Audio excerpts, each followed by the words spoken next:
Someone just decided to do construction. I'm trying to batch create content, people. Just give me a few more minutes.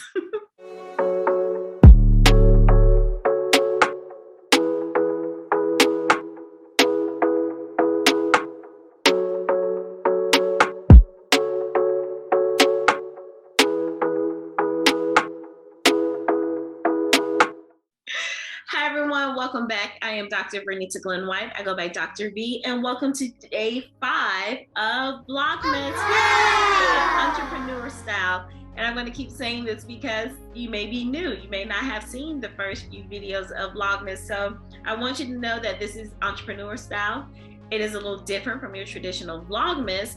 And here we give tips, strategies, and maybe a few little entertainment nuggets every now and then about entrepreneur life, elevating your life. For me, my movement, embracing brilliance, and just things like that, especially as we head into the new year, or whenever you decide to watch this in any season of your life. I want to make sure I give you some helpful tips, tools, and strategies. That's what I do. So the title of this video is where do I find inspiration? And people don't ask me this question directly, but they do ask me, where do you get your content? How did you know you want to write your book? Where did you get the information to write your book? How did you decide to be this consultant? What made you want to be a coach? All of those things, right? And so I summed that all up into what they were trying to say is, where do I find inspiration to do all of this? The content one is big. Where do you find time, or where do you find material to do all of this content? So if you haven't noticed, or if you go back and look on my channel, you'll know that I like series and things like that. So that's one way to keep myself focused, is I like series and I like frameworks. And then that's how I know kind of where I want to do my content. Before I jump into where I find my inspiration, I will share 5 places or things I do to get inspiration, but I want to remind you to enter in the giveaway. We are in the middle of a giveaway. Well, not even middle, we're at the beginning part of the giveaway, which will end around the end of the VLOGmas series. And to do that, or to be entered, you have to do a few things. Not painful, I promise. The first thing I would love for you to do is click that notification and that bell and subscribe to the channel and be notified for when the other VLOGmas videos come up, or whenever I post other videos in the meantime, in between time. The second thing I would love for you to do is to like the button, click the like button, like this video, and that's also free. And then the third thing that I would love for you to do to make sure that you're entered into the giveaway is to leave a comment down below. And the comment should be a takeaway that you gained from watching this video. So the comment, whether you agree with something I said, what was the takeaway, whether you disagree with something I said, but tell me why, or something that you felt led to share that has something to do with this video. And guess what? I would love for you to do this on all of the videos. That's how you get entered into the giveaway. So you have to like all the videos, subscribe to my channel, and comment on all of the videos within the VLOGmas series. Now, I asked this question, and you can leave your thoughts in the comments below, but some people wanted to know, is it fair if you watch them when the video shows up, and then you leave a comment that day? Or does it count if someone binge watched the video, like they came in on day 10 and then they watched them all and liked them all and left a comment on all of them, but they didn't watch them every single day? I'm open, but I would still love to hear your thoughts. All right, let's jump in. Where do I find inspiration? First and foremost, I do find inspiration from the Bible. I really do. And I look at Jesus as the master teacher. And I consider myself a teacher, educator, someone who imparts knowledge and teach people new things and watch them grow. Well, like they're children. They're not, but watch their aha moments and guide them along the way, especially as a coach. I believe Jesus was the first teacher, coach, strategist, consultant, all of that. And even before I came into this coaching space, or even before I became a traditional educator, I was always fascinated about the life of Jesus, how he taught and how he said, you know, certain things. Like, Jesus didn't answer questions straight off, you know, just with a simple response. You know, I've heard some people say like Jesus was savage, and I know they mean it in a good way, but you know, I just don't want to say it like that. But Jesus was kind of ruthless at some point. It's like, was he rude? Was he coming for me? So I can imagine if some of the disciples, they feel like that, or just some of the people he came across. But when I started like watching his leadership and his teaching style and things like that, you're like, wow, he's such a skillful, masterful person. He got millions of people to follow him with just a simple come and see. Sharing his message, his story, and telling people the truth, and then not even giving them direct answers. He did this with no social media, no internet, no planes, cars. You know, he was able to spread this message, and it's still going forward to this day. Whether you believe in God or not, where do you think all of the leadership strategies and things come from? They come from the Bible, and who was the ultimate leader, and it was Jesus. So how I get inspiration from those, I do read my daily devotionals on the Bible app. You know, I kind of look at the plan. I'm on, you know, a lot of plans, and then I read them. And then I shared in my last video about what's on my shelfie. I do follow a devotional plan as well, and I get inspiration from there. Or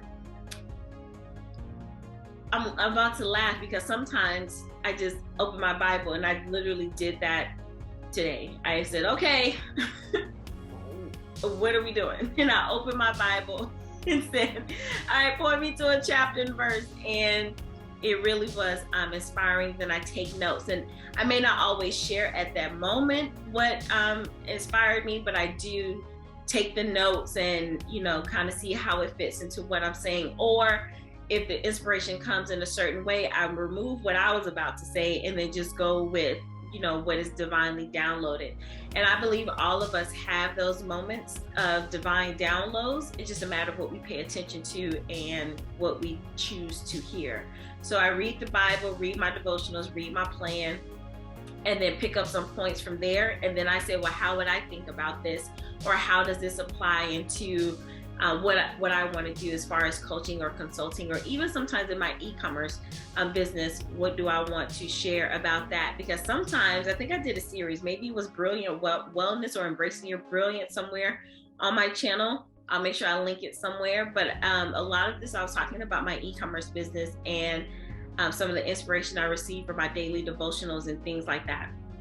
So that's the first way I receive inspiration. The second way I receive inspiration is through meditation.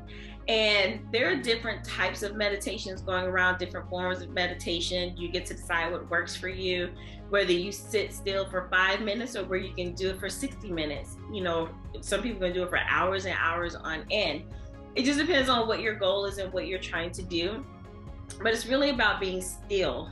And some people say quieting your mind. There are some, and I've done that as well, where you just shut things off completely. And then there are meditations to where you just focus your mind and just bring it all in. Because sometimes we're all out here. I don't know about you, but sometimes I go way out here, and it's like, okay, bring it all back in. And then there are times where if it's a lot of chatter in my head, I want to pinpoint and trace those thoughts back to where they came from.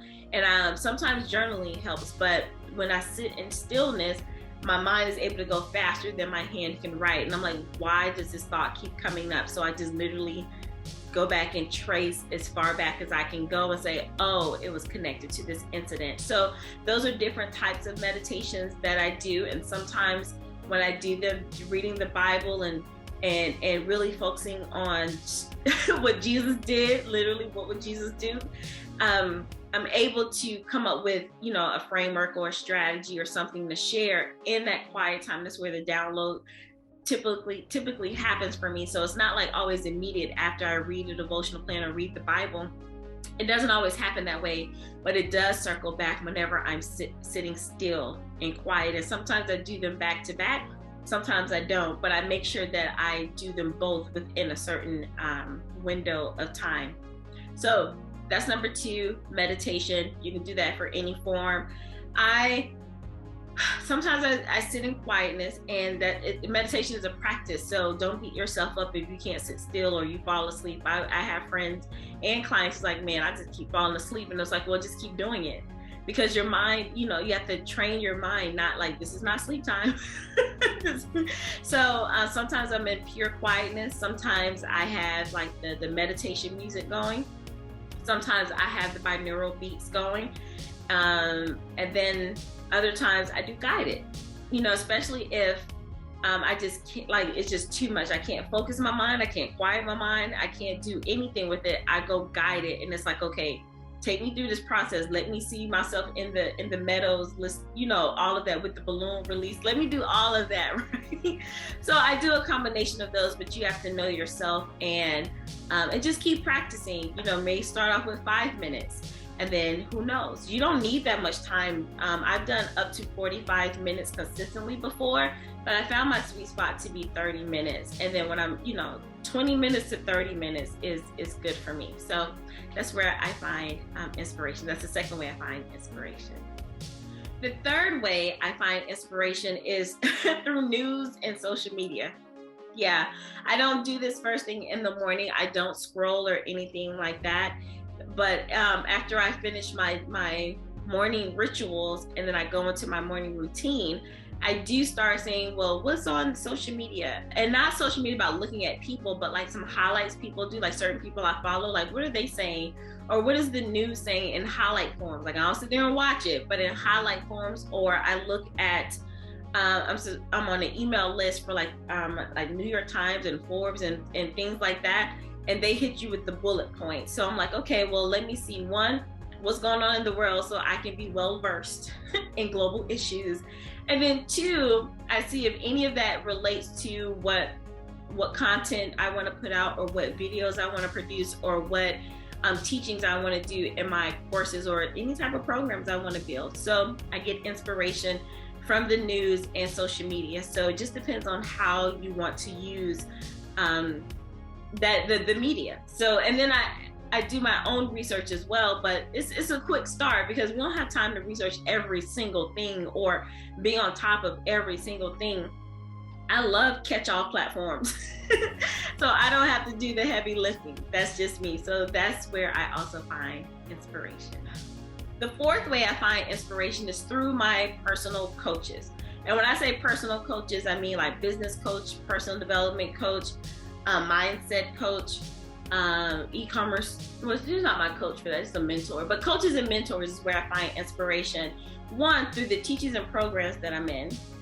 And I take that knowledge and make sure I implement and go into action, and some things that resonate well with me that I learned from, that my clients can glean from. I also use that information. And then I get inspiration too when they elevate themselves. So I believe that if you're going to work with a coach or a mentor, make sure that they're always growing and expanding so they can be an inspiration to you.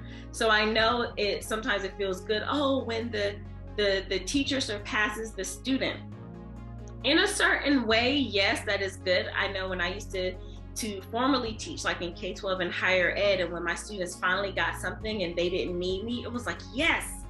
But I still had to know more than them because I didn't need them to be like trying to run me or take over my class. So you got to be careful with that. So when you have a coach or mentor, and maybe you surpass them on like one thing, I don't even have a good example because I have coaches who are like way over here.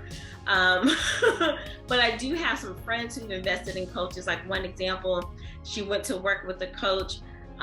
She's actually one of my accountability partners. She went to work with the coach. The coach had her going at this pace. I was like, hey, I didn't know anything about her coach. I was like, hey, I got this thing. I need you to be my accountability partner for us to get through. We went through this whole launch thing like very quickly. And then her coach, you know, was kind of upset because it was like, well, you didn't do it in the time that I wanted you to do it. So it's like, and then her coach was like, well, I wanted you, you know, you need to be focused on writing a book, or you need to be focused on speaking. Well, my friend had written 11 books. She'd been on stages everywhere. So she didn't need that from that coach. So she had already surpassed the strategy that that coach wanted to teach her, right? So instead of the coach being happy for her, it was not a good thing. So you want to work with people or learn from people who inspire you because they keep expanding. So yeah, you may, so for, okay, I do have an example. You can be on stage with one of your coaches, right? Because, you know, speaking and you're on stage with them, very cool.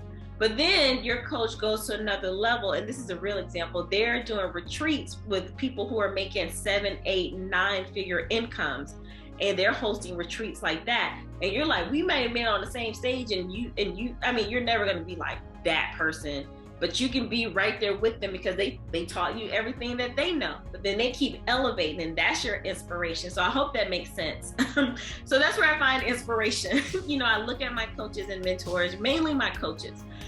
Because two different things, but mainly my coaches, and I glean from them, I learn from them, but then it's like, whoa, you're doing that too, and not chasing what they do. So I'm not saying that you have to do everything your coach does, but if it's a desire that you have, and then they are the example of that, go be inspired, right? So that's where I also find inspiration. And last but not least, I find inspiration from family and friends, believe it or not. I didn't think this was true, but it is. Your family and friends will, well, maybe that's not for everyone, but family and friends will make sure that you are working in your personal growth and personal development. They will. And I would say family, friends, and romantic partners, all of that will help you see if you're really in this personal development, transformational work. They will be the ones to test you, not on purpose, but they do. And I get inspiration from them. One, constantly analyzing, like, how am I responding? Am I growing? How I'm treating them? I'm saying I want to be a different type of person towards them. Am I doing that? I find inspiration when they give me feedback, whether it's vinegar or honey, you know. And I'm grateful that I do have family, friends, and partners to tell me the truth. So I find inspiration from that. And then stories that they tell me and what's going on in their lives, I find inspiration from that. And that's how I share some of my content, or finding ways to, sharing my content, different lessons learned, a lot of stories and things. May not be my personal stories directly, but it's stories from them, and it relates to the message that I want to share to the world. So those are the 5 places I find inspiration. So now it's your turn. Let me know down below where you find inspiration. Is it one of the 5 that I mentioned? If so, which one? And then if it's somewhere else, go ahead and comment with that down below. And remember, you're commenting, 1, because I want to know, and 2, because we're in the giveaway season, right? All right, so that's all I have for you. Thank you for listening and learning with me. I am Dr. V, and remember to be well, be empowered, be bold, and be brilliant. Until next time, bye.